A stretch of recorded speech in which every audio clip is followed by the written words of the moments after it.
হ্যাঁ আম দিয়ে হ্যাঁ রুই মাছ। রুই মাছ আমার কণ্ঠ শুদ্ধ ফাটে গেছে। তো উনি আমাকে একটু হেল্প করে দিল, এই যে মশলাকে রেডি করে দিল। তো এগুলো কি দিয়ে রান্না হবে, আর এখানে একটা ম্যাঙ্গো খোসা চড়াচ্ছে, ম্যাঙ্গো খাবো এখন।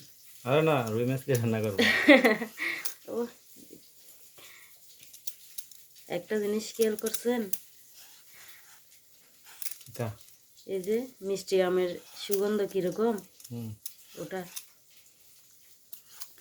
একদিন আম নিয়ে এসেছিল সিটি সেন্টার থেকে, অফার দিয়েছে, এনে মাত্র কেটেছে একটা, এমন টক খাওয়া যায়নি, শুকিয়ে রেখে দিয়েছি। আর আর যেগুলো ছিল 2 দিন পরে খেয়েছি, একদম মিষ্টি। ও মানে কোনো সুগন্ধ ছিল না ওই আমগুলোর। আর এটা কিন্তু কাঁচা, তাও সুগন্ধ। ও আবার কাঁচা খেতে পছন্দ করে। আম কাঁচা বলতে মানে এরকম আর কি, একটু কাঁচা একটু পাকা এরকম। এদিকে আমি মাছ ভাজতে দিয়েছি, রুই মাছ রান্না করবো।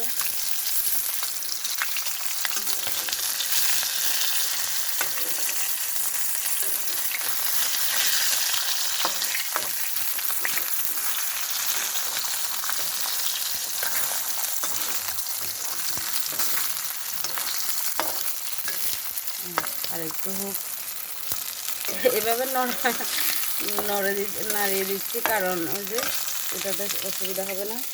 এখানে ভাত ফুটছে টক বগিয়ে, আর এখানে এটা বেলুনটা আমি কিসে করে রেখে দিলাম, ময়লা না পড়লে আর কি রেখে দিলে আর ধুতে হবে না। এখানে ওই এগুলো ছিল, এগুলো আমরা আমাদের চিটংয়ের বাসায় ফেলু ডাল বলি, ফেলন ডাল তো ফেলন ডাল দিয়ে হবে। চাল কুমড়ো আছে একটা, চাল কুমড়ো রুটি করেছিলাম সকালে, অনেক দেরি হয়ে গেল করতে।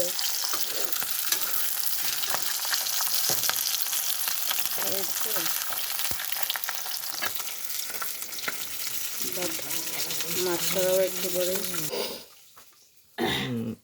উনি কাটছেন আস্তে, সময় হাঁটব না। ধরতে নিয়ে তো বড় বটি দিয়ে কাটলে ভালো হতো না, পেঁয়াজ কাটতে কে।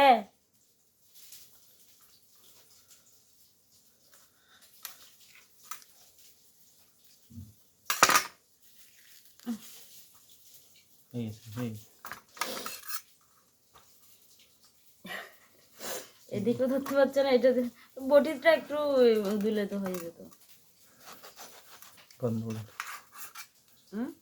বন্ধ উঠে দেয় বাবা, ভিতরে বিচি বিচি গাছ উঠতে শুরু করে দিয়ে,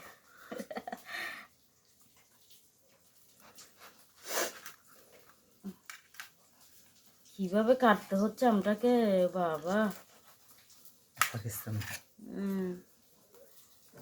অনেক বড় আমটা, দেখতে পাচ্ছেন। মিষ্টি আছে কিনা দেখুন, প্রচুর মিষ্টি। হ্যাঁ প্রচুর মিষ্টি। প্রচুর মিষ্টি। রুই মাছ দিয়ে এদিকে মাছ ফ্রাই হয়ে গিয়েছে, নামিয়ে নেব।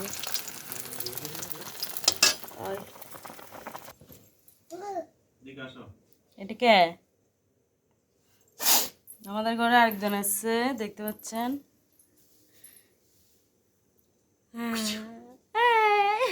আসো না, আসো না, আসো আসো আসো না। হ্যাঁ শুধু পাম খাও না, ভাত খাবো, খাবে জেরি, সমস্যা নেই।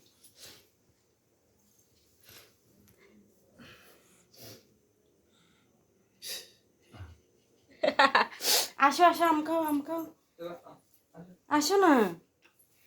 এই যে আসো না, কোথায় দেখা যাচ্ছে না।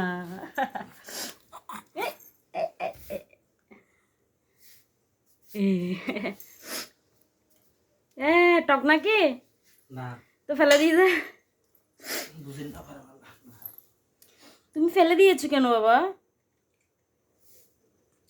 হ্যাঁ হ্যাঁ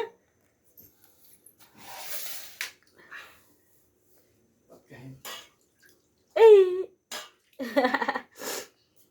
আয়ুষ হ্যাঁ আয়ুষ চলে যাচ্ছে, আয়ুষ চলে যাবে, আয়ুষ আর থাকবে না। রাত হয়ে গেছে।